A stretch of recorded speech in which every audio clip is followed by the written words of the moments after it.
Magnetic field due to a infinite long current carrying a wire.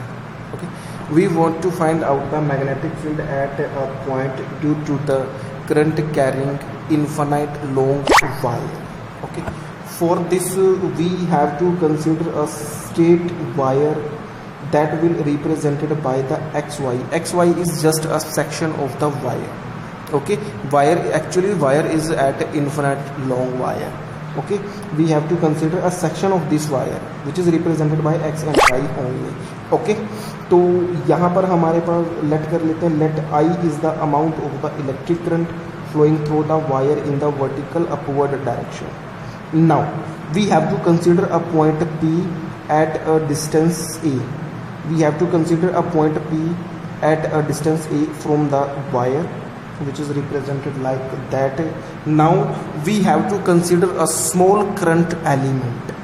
We have to consider a small current element of length dl. यहाँ पे जो हम लोगों ने current element का जो ये लेंथ लिया हुआ है, ये जो सेक्शन डार्कर हम लोग रिप्रेजेंट कर रहे हैं, this is the dl element, this is the dl element. Okay, at a distance l, at a distance l from the point Q of the wire. Okay, this is the point Q on the wire, and we have to consider a small current element dl at a distance Q, at a distance l from the point Q on the wire. Okay, and at a distance r, and at a distance r from the point P, let it be point O, and at a distance r from the point P, which is represented like that. Okay, now this angle will be 90 degree, this angle will be 90 degree. Okay, and this angle will be phi, हम लोग late कर लेते हैं, this angle will be phi and this angle will be theta. ये हमारी यहाँ पर assumptions आ जाती हैं बेटा. ठीक है, now according to the Biot Savart law, according to Biot Savart law, according to Biot Savart law, the magnetic field due to current element IDL, due to the IDL current element at point P is Biot Savart law के according हमारे पास result आ जाता है dB is equal to mu naught IDL sine theta divide by 4 pi r square. Okay, ये हमारे पास current element आ जाएगा. I current यहाँ से फ्लो हो रहा है तो I directly proportion to the current element and length, और ये sine theta. Sine theta is the angle between the direction of the current and the line joining the point P and the conductor, this way theta. Okay, now this is the magnetic field, small amount of the magnetic field due to this current element P. Okay, now we want to find the magnetic field due to this straight conductor which is infinite long. Okay, now we get the total magnetic field by integrating this equation up to the dl में हमारा integration आया हुआ. अगर मैं यहाँ पे total length लिख देता हूँ वायर का, तो मुझको यहाँ पर टोटल मैग्नेटिक फील्ड मिल जाएगा. But wire is infinite long, हमको नहीं पता है वायर का जो एक्चुअल लेंथ है वो कितना गिवन है बेटा. So we can't integrate this equation along the length of the wire.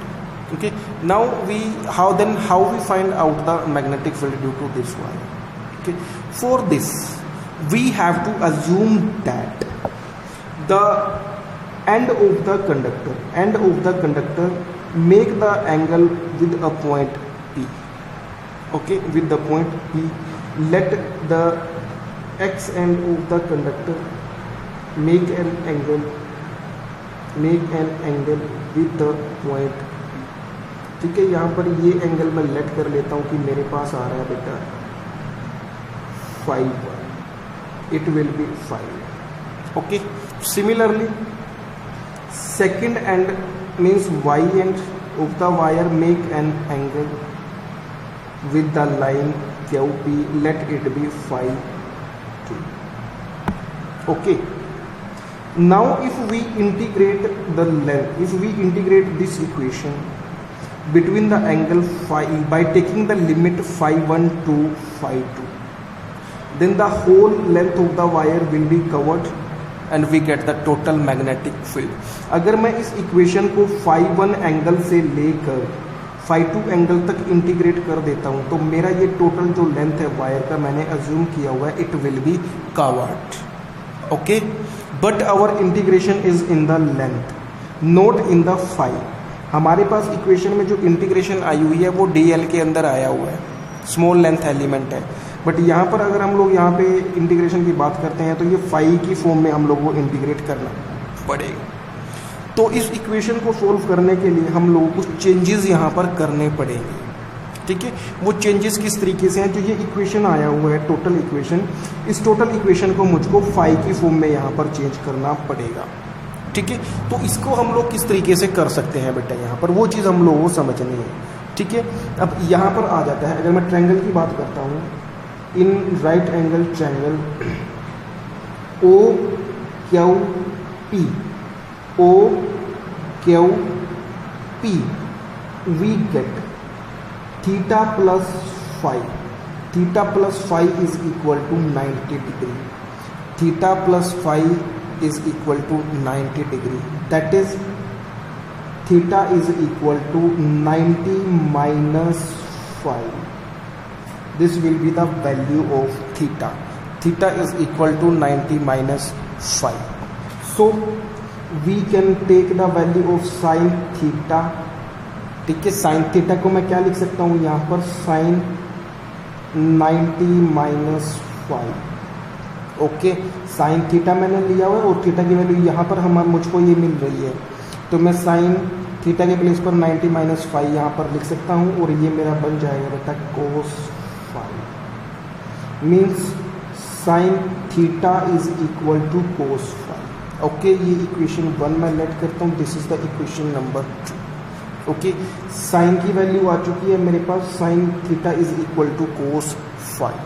Okay, now again we use this triangle, यही ट्रायंगल मुझको यूज़ करना है यहाँ पर. ठीक है, अगर मैं यही ट्रायंगल यूज़ करता हूँ तो मुझको क्या रिजल्ट यहाँ से लेना है, मुझको अब यहाँ से DL निकालना है. DL के लिए क्या इक्वेशन बनती है मेरे पास, ठीक है, वो मैं सोल्व करने की कोशिश यहाँ पर करता हूँ. ठीक है, ये आ गया मेरे पास. यहाँ से अगर मैं यही सेम ट्रायंगल यूज़ करता हूँ in triangle O Q P, ठीक है, L ओवर ए, मेरे पास ये right angle triangle, this is the base, this is the perpendicular and this will be the hypotenuse. Phi वाला ट्रायंगल मैं यूज कर रहा हूँ. ठीक है बेटा, तो मेरे पास यहाँ पर बन जाता है 10 फाई आ जाएगा, because this is perpendicular and this is base, this will become 10 phi. Okay, यहाँ से L की वैल्यू निकाल लो बेटा. L is equal to A 10 phi. Now differentiating both sides, then we get DL is equal to A 10 phi. को यहाँ पर respect differentiate करना है तो 10 phi के लिए हमारे पास आ जाएगा, डेरिवेटिव आ जाएगा secant phi into d phi. Okay, मेरे पास जो DL की वैल्यू आ चुकी है वो phi की फॉर्म में यहाँ पर आ चुकी है बेटा. एक इक्वेशन मेरे पास ये बन जाती है, they let it will be the equation number 3. Okay, now we have to find the value of R की वैल्यू भी मुझको फाई की फॉर्म में निकाल लेनी है. ठीक है, क्योंकि मेरे पास आर भी चाहिएगा मुझको. अब यही सेम ट्रायंगल मैं दोबारा से यूज़ करूँगा in triangle O Q P, ये आ जाता है. अब मुझको यहाँ से आर निकालना है.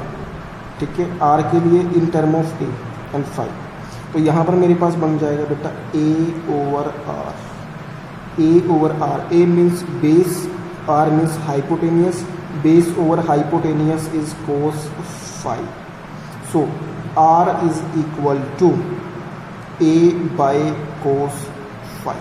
ये रिजल्ट बन जाता है बेटा. ठीक है, और यहाँ से अगर मैं कोस फाई को चेंज करना चाहता हूँ तो मेरे पास रिजल्ट आ जाएगा बेटा A इंटू secant phi.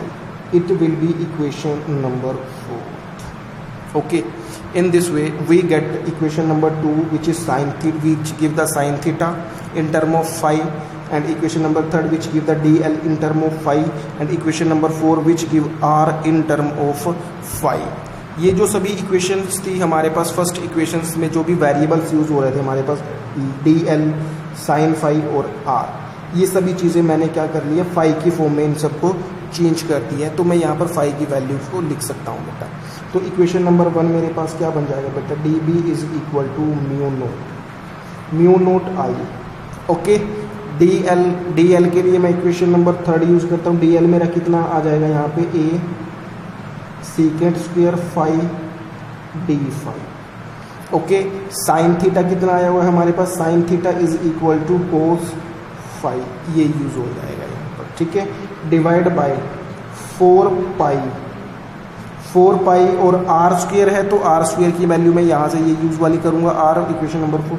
तो ये बन जाएगा मेरे पास ए सीकेंट फाई होल स्क्वायर, ये रिजल्ट आ जाएगा. अब इस इक्वेशन को सोल्व कर लेना है. यहाँ से बन जाएगा D B is equal to mu naught I A secant square phi cos phi D phi, then 4 pi A square secant square phi, ये रिजल्ट आ जाता है बेटा. सीकेंट स्क्वायर फाई से secant square phi, A phi, एक one A से एक ए cancel हो जाएगा हमारे पास, और मुझको यहाँ पर इक्वेशन मिलता है D B is equal to mu naught I cos phi into D phi divide by 4 pi A. We get this result. Okay, now our whole equation will convert in term of the phi. So we integrate this equation between the limits phi 1 to phi 2 and we get the total magnetic field. Okay, तो यहाँ पर हमारे पास अब आ जाता है phi की हम लोग बात करते हैं. इस इक्वेशन को मुझको phi 1 से लेके phi 2 तक इंटीग्रेट करना पड़ेगा बेटा. ठीक है, when we make the angle phi 2, then we move in the clockwise direction. Okay, and when we make the phi 1 angle, then we move in the anti-clockwise direction. जब phi 2 angle हम लोग बनाते हैं तो क्लॉकवाइज डायरेक्शन में move कर रहे हैं, और जब phi 1 बनाते हैं then we move in the anti-clockwise direction. So one angle will be taken as positive and one will be taken as negative. If we consider the clockwise direction positive, then anti-clockwise direction is considered as negative. So integrate this equation, we get the total magnetic field, which is given as equation number 1 में सभी values को put करने के बाद हम लोग को ये वाला इक्वेशन मिल जाता है. Now to get the total magnetic field, integrating this equation, integrating this equation between limits minus phi 1 to phi 2, we get यहाँ पर b आ जाएगा हमारे पास, b is equal to D B. Okay, D B के लिए हमारे पास जो इंटीग्रेशन आएगा वो phi 1 से लेके phi 2 आ रहा है. यहाँ पर माइनस इसलिए यूज किया गया है बेटा because both the angle make in the different direction में हम लोगों ने यूज़ किए हुए हैं, तो ये आ जाएगा. ठीक है, अब हम लोग यहाँ पर डी बी की वैल्यू पुट कर सकते हैं, minus phi 1 to phi 2 mu naught I cos phi D phi divide by 4 pi a. अब यहाँ पर जो भी टर्म्स कॉन्स्टेंट्स हैं उनको हम लोग इंटीग्रेशन से बाहर निकाल लेते हैं. यहाँ पर तो बाहर आ जाएगा mu naught I over 4 pi a, and in the integration we get cos phi D phi. Now integrate this equation. Okay, now integrating this equation, then we get the integration of the cos phi which is equal to sin. यहाँ पर आ जाता है हमारे पास sin phi. cos phi का जो integration होगा it will be sin phi theta 2 और limit आ जाएगी माइनस थीटा 1 से theta 2. Now put the values, upper limit minus lower value limit, then we get mu naught I 4 pi a. Values put करते हैं, sin phi minus sine of minus phi. And you all know that sine minus phi is equal to minus sine phi. ये result बन जाएगा यहाँ पर, ठीक है। तो अपर लिमिट phi 2 और ये लोअर लिमिट है phi 1. Then we get mu naught I 4 pi sine phi 2 minus, ये माइनस बाहर आ जाएगा, माइनस माइनस प्लस हो जाएगा हमारे पास, और रिजल्ट बन जाएगा phi 1 ये वाला. d is equal to mu naught I over 4 pi a sine phi 2 plus sine phi 1, ठीक है. This is the total magnetic special cases. If we extend the wire up to the infinite, then the angle phi 1 and phi 2 will become 90 degree. So this result will become mu naught I over 4 pi a and sine 90 plus sine 90, which is equal to mu naught I over 4 pi a, and it will become 2.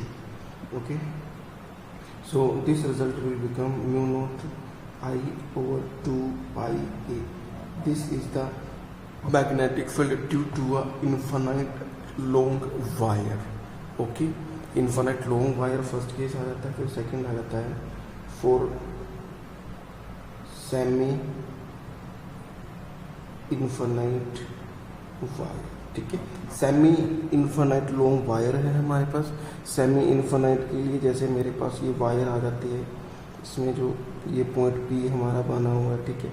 इस तरीके से हम लोग ये वाला downward direction में extend किया हुआ है. अपवर्ड वाला पोर्शन हमारे पास नहीं है, तो phi 2 हमारा बन जाएगा यहाँ पर 0, और phi 1 को हम लोग कंसीडर करेंगे यहाँ पर 90 degree. Okay, so this result will become b is equal to mu naught I over 4 pi a. यहाँ पर आ जाएगा 1 प्लस 0. तो मैग्नेटिक फील्ड के लिए रिजल्ट आ जाता है बेटा mu naught I over 4 pi a. This is for the semi infinite long wire, and this is the infinite long wire extended on both the sides. These are the two special cases, and on the basis of these results we also solve the numerical problems.